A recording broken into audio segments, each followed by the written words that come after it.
discussion natin ay all about Mental health.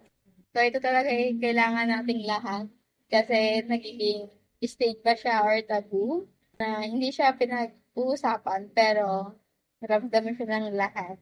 Pero, actually, sa generation natin ngayon, mas open na as compared decades ago. Kasi Correct. before, parang sinasabihan lang yan. Oo. Pero ngayon, dahil marami ng studies at napag-uusapan na, hindi na siya ganun katabu. Pero, ang downside din nun, maraming sensitive lang, pero kiniklaim na may mental illness. Correct.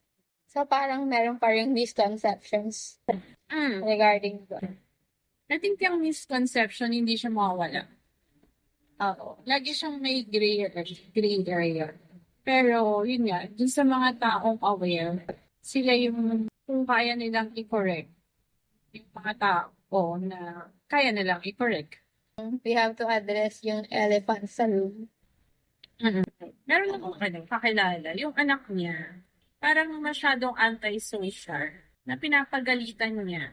Tapos, parang hindi niya maintindihan kasi walang kaibigan, tapos laging ina-isolate yung sarili. Hindi siya diagnosed na mental illness, pero dahil matalino tong anak niya, siya yung nagsabi sa nanay niya na I think I have Asperger. And it falls sa autism.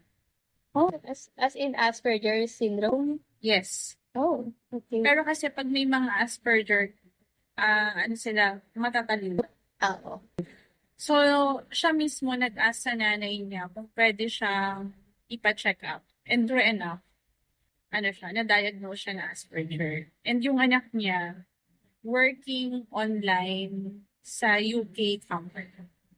So, oo, kasi pag may autism ka, meron kang focus at dun ka magaling. Oo.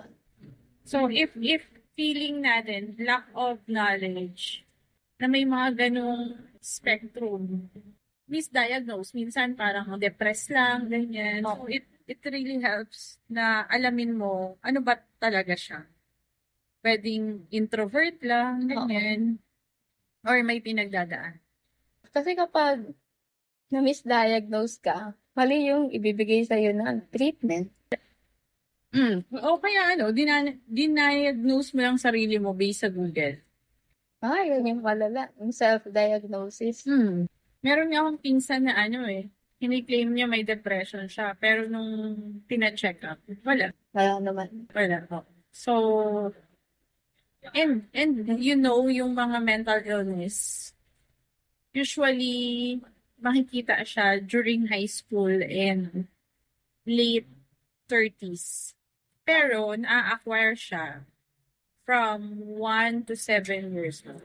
So, during developmental years ng brain, Yes. nakakaroon na rin ng ganong May mga incidents of pain na hindi na-process.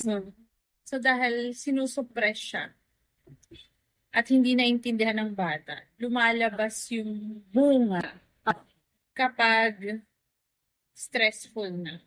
Okay. So, yun yung parang kiniklaim din natin as quote-unquote trauma. Yes. Trauma siya. Actually, lahat naman tayo may trauma. Ang importante, ma-process mo yung pain. Hindi siya yung okay lang yan. Dapat, maintindihan mo bakit ka nasaktan at paano ka makakaget siya.